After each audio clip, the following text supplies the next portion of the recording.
मनुष्याच्या जीवनामध्ये श्रद्धा असल्याशिवाय त्याचं परमार्थामध्ये उन्नतीच होऊ शकत नाही. श्रद्धा म्हणजे पाठीचा कणा असल्यासारखा आहे. परवा मी एकादशीला आळंदीला गेलेलो.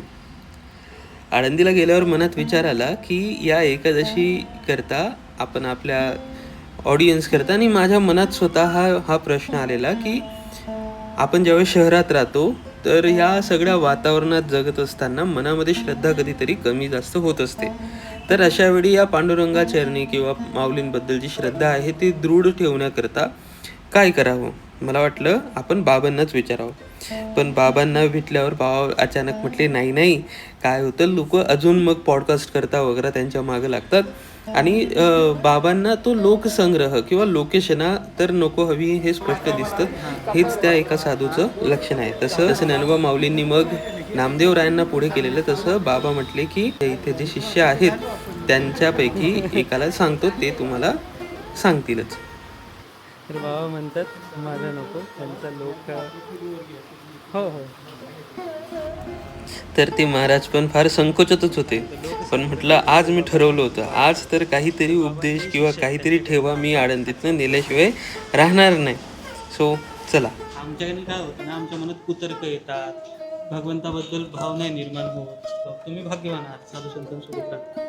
मग आम्ही काय करावं हे आम्हाला जाणून घ्यायचं. जे तुम्ही करता की भगवंताबद्दल भक्ती किंवा गुरुबद्दल भक्ती वाढण्याकरता किंवा ती दृढ होण्याकरता काय करता, मी काय करता महाराज तुमची भक्ती वाढण्याकरता? मी का आमचं काय माहीत भक्ती आहे का नाही, काय चाललंय आमचं बाबांच्या बरोबर. तसं चाललंय, गाडी चालली अशी. काय भक्ती म्हणजे पण कळत नाही आणि ज्ञान म्हणजे पण कळत नाही, चाललंय असंच. ते बस म्हणतात बसताव उठताव चाललंय. चालू केलं का तुम्ही? हेच महत्वाचं आहे. अरे राम राम राम. तर हा आपण विचारलेला प्रश्न जो आहे तो अत्यंत गंभीर आणि महत्त्वाचा देखील आहे. आणि हाच प्रश्न मी अनेक वेळा बाबांना पण विचारला. बाबा अनेक वेळा पाठात सांगत असतात की मनुष्याच्या जीवनामध्ये श्रद्धा असल्याशिवाय त्याचं परमार्थामध्ये उन्नतीच होऊ शकत नाही. श्रद्धा म्हणजे पाठीचा कणा असल्यासारखा आहे.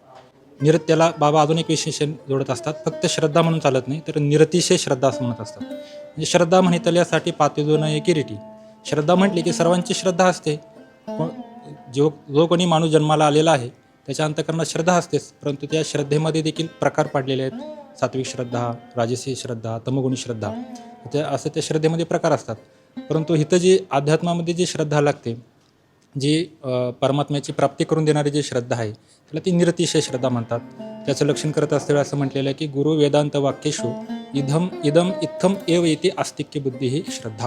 म्हणजे गुरु किंवा वेदांत वाक्याने जे सांगितलेलं आहे त्याच्याविषयी इदम इत्थम म्हणजे हे असंच आहे अशा प्रकारची आढळ श्रद्धा, त्याला आढळ विश्वास, आढळ निश्चय त्याला म्हणतात श्रद्धा. आणि ती श्रद्धा आपल्या जीवनामध्ये जर आणायची असेल तर काय करावं लागेल असं मी अनेक वेळा बाबांना पण प्रश्न विचारला. त्यावेळी बाबांनी सुरुवातीलाच एका शब्दात त्याचं उत्तर दिलं की ही श्रद्धा काय बाजारात ठेवलेली नाही, अमुक धपक्या ती श्रद्धा येत नाही. तर त्यासाठी मग काय करावं लागेल, तर ते अनेक वेळा पाठात वगैरे सांगत असतात. त्याचा एकूण गोळाबेरज करून जर आपण अर्थ केला तर अनेक जन्माचं पुण्याई अनंत जन्मामध्ये निष्काम कर्म आणि निष्काम उपासना जर केली असेल तर अशा प्रकारची श्रद्धा अंतःकरणात निर्माण होते. कारण श्रद्धा जी आहे ना ती बळजबरीनं म्हणजे नाही माझ्या ह्याच्यावर श्रद्धाच आहे, एखादं दातवट खाऊन ती पण उपयोगी पडणारच आहे. दातवट खाऊन म्हटलं बाबा नाही, गुरुजी सांगतात, वेदांत सांगतो, आपल्या अंतःकरणामध्ये तसं वाटत नाही तरी देखील ते सांगतात तेच बरोबर आहे. मनात अनेक प्रकारचे संशय उत्पन्न होतात, परंतु तरी देखील वाटलं की बाबा नाही, हे जरी संशय उत्पन्न होत असले, अनेक प्रकारच्या शंका येत असल्या तरी देखील हे माझ्या अंतःकरणातले दोष असू शकतात. हे संतांचे वाक्य जे आहेत, गुरूंचे वाक्य जे आहेत, वेदांत वाक्य जे आहेत हेच यथार्थ सांगणारे आहेत. मनात एकीकडे शंकाचं काहूर देखील आहे आणि एकीकडे ही श्रद्धा देखील आहे. ही पूर्ण श्रद्धा नाही. जेव्हा पूर्णतः कोणत्याही प्रकारची शंका अंतःकरणामध्ये उद्भूतच होत नाही तेव्हा त्याला म्हणायचं पूर्ण श्रद्धा. जसं की एक वाक्य आहे फक्त, यदि वेदाः प्रमाणाः स्युः.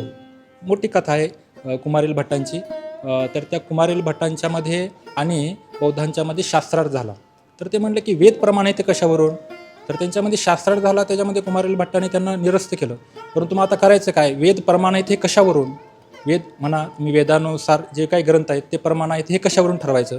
तर ते म्हटले एक उंच टेकडीवर गेले आणि तिथून उडी मारायची आणि त्याच्यातून ज्याचा जीव असेल तर त्याचे काय ते उडी मारेल आणि त्याच्यातून जो वाचला समजायचं की तो ग्रंथ प्रमाण आहे. कुमारिल भट्टांना वेदांच्यावरती इतकी आढळ श्रद्धा होती की तिथे गेले ते आणि त्यांनी म्हटलं की यदि वेदा प्रमाणः स्युः, जर वेद हे प्रमाण असतील, यथार्थ असतील, तर मला काही होणार नाही असं म्हणून त्यांनी वरून उडी मारली.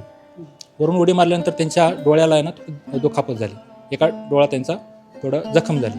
त्यानंतर त्यांनी विचार केला माझं तर वेदावर एवढी श्रद्धा आहे, मला काहीच नाही झालं पाहिजे होतं, मग डोळ्याला कसं काय जखम झाली माझ्या. त्यांनी विचार केला माझ्याकडे एक चूक झाली होती. मी म्हणत असतील यदी हा शब्द लावला होता. यदी या शब्दाचा अर्थ होतो जरी, जर वेद प्रमाण असतील. वेद प्रमाणच आहेत ना, जर तरचा गोष्ट कुठून आली. जोपर्यंत मनामध्ये जर तर किंतु परंतु अशा गोष्टी आहेत तोपर्यंत ती खरी श्रद्धा नाही. एवढे महान असणारे की जे सर्व नास्तिकांचा पराभव करणारे कुमारिल भट्ट म्हणजे पूर्वमीमांसाचे जरी असले तरी देखील फार प्रकांड विद्वान आणि वेदांच्यावर इतकी आढळ श्रद्धा की मोठ्या उंच टेकडीवरून त्यांनी उडी मारली.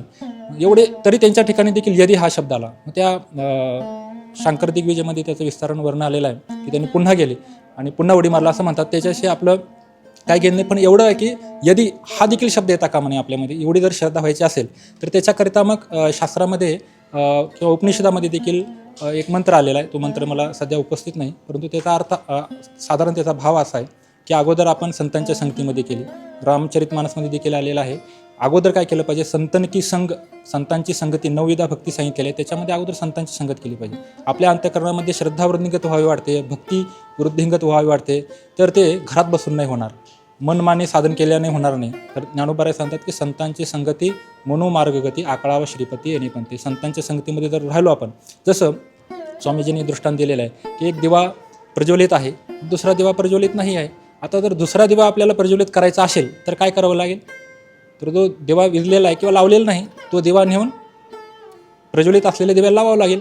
तसं आपल्या अंतःकरणामध्ये श्रद्धा नाही, भक्ती नाही. आणि भक्ती श्रद्धा हे तर परमार्थातील काय मूळ आधारस्तंभ आहे. जसं माऊली म्हणतात भावीविन भक्ती, भक्तीविन मुक्ती, बळीविन शक्ती बोलू नये. तसं श्रद्धा जी आहे ती आधारस्तंभ आहे, अधिष्ठान आहे. जर श्रद्धा नसेल तर परमार्थ सुरू होऊ शकत नाही. मग ह्या श्रद्धेसाठी काय केलं पाहिजे, तर अगोदर तुम्ही काय करा, श्रद्धेसाठी संतांच्या संगतीमध्ये राहून. त्याच्याकरता नारद भक्तसूत्र इत्यादिकामध्ये भरपूर त्याचं वर्णन आलेलं आहे की संतांच्या संगतीमध्ये भगवत गुणांचं श्रवण करणं, भगवत महात्म्याचं श्रवण करणं.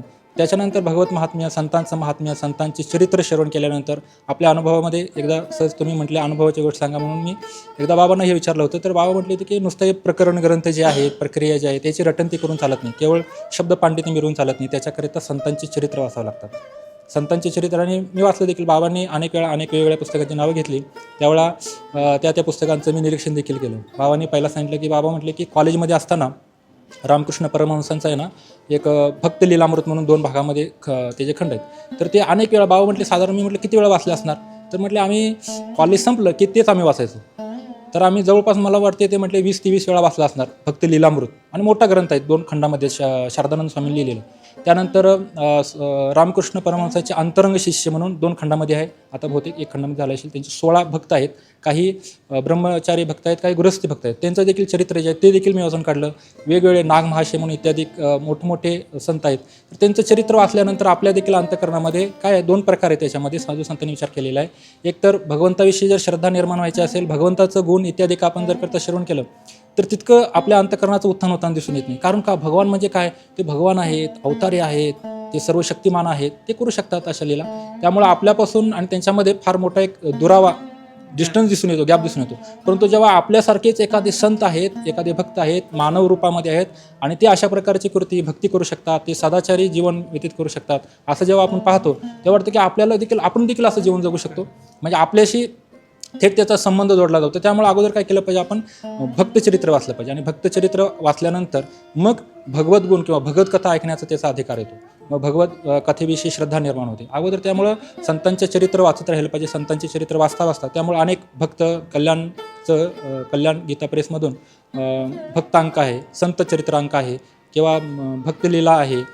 आणि पूर्वी गावोगावी आपण पाहण्यात येतं, सध्याची परिस्थिती अशी झालेली आहे की ही जी काही पुराण पोथी पद्धत, पूर्वी पोथी असायची, गावोगावी रोज पोथी चालायची. रामायण असेल, भावार्थ रामायण असेल म्हणा किंवा रामविजय इत्यादी कथा असायच्या. आणि त्या कथेच्या माध्यमातून लहान मुलांच्यामध्ये तिची जी माता बहिणी असायच्या त्या मुलांना घेऊन जायच्या. अनेक विद्यार्थी आमचे, अनेक गुरुबंधू आहेत, ते सांगतात तुम्ही कसं काय आळंदीला आले, तर ते एकच उत्तर सांगतात की आम्ही आमच्या आईबरोबर कथेला रामकथा किंवा रामविजय किंवा भक्तिलीला हे ऐकण्याकरता जात होतो, पांडव प्रताप ऐकण्याकरता जात होतो आणि आम्हाला देखील त्याच्यामध्ये गोडी वाटू लागली. एवढंच नाही, हे विद्यार्थ्यांचंच नाही, एक सध्या गोवर्धन मठाचे जे पुरी आश्रम जे गोवर्धनपीठाचे निश्चलानंद स्वामी आहेत, त्यांनी त्यांच्या जीवनाविषयी सांगत असतेवेळी त्यांनी सांगितलं की मी इथं काय आज, तर ते म्हटले मी माझ्या चाचीबरोबर मी कथा ऐकण्याकरता जात होतो असं म्हटले. म्हणजे हे कथा लहानपणामध्ये जे संस्कार होतात, कौमार आचरित प्राज्ञ धर्मान भागवताने, कौमार अवस्थेमध्ये आपण हे संत चरित्र ऐकले, भगवत कथा जर ऐकली तर आपल्यामध्ये हे अध्यात्माचं, भक्तीचं, श्रद्धेचं बीजारोपण होतं आणि मग तेच बीज जे आहे ते श्रद्धा, त्यानंतर तिथून मग पुढं साधनेला प्रारंभ होतो. संतांची संगती, त्या संतांची संगतीमध्ये साधना करत पुढील ज्या भक्ती आहेत, 9 भक्ती सांगितलेल्या आहेत, त्या भक्तीपर्यंत आपली वाटचाल सुरू होते. परंतु अगोदर या श्रद्धा आहे आणि असं आहे, या श्रद्धेमध्ये देखील ही सुरुवातीची श्रद्धा आणि एक महान संत जे आहेत उडिया बाबा, त्यांनी देखील लिहिलेलं आहे की श्रद्धा जी आहे ना ती परमार्थाच्या अव्यवहित पूर्वक्षणी तिथंपर्यंत श्रद्धेची आवश्यकता आहे आणि ती निरतिशय जर श्रद्धा असेल तरच बाबांचं वाक्य किंवा भगवंताने देखील सांगितलेलं आहे की श्रद्धावान लभते ज्ञानम. श्रद्धावान व्यक्तीलाच तिथं भगवंताने असं म्हटलं नाही की बुद्धिवान लभते ज्ञानम असं म्हटलं नाही. जो बुद्धिवान आहे त्याला ज्ञान प्राप्त होतं असं म्हटलेलं नाही, जो श्रद्धावान आहे त्यालाच ज्ञान प्राप्त होतं असं म्हटलेलं आहे. असो, थोडंसं जे काही तुमच्या आज्ञेनं बोलण्याचा या ठिकाणी प्रयत्न केला, मौलींच्या ठिकाणी आभार व्यक्त करतो. रामकृष्ण रामकृष्ण.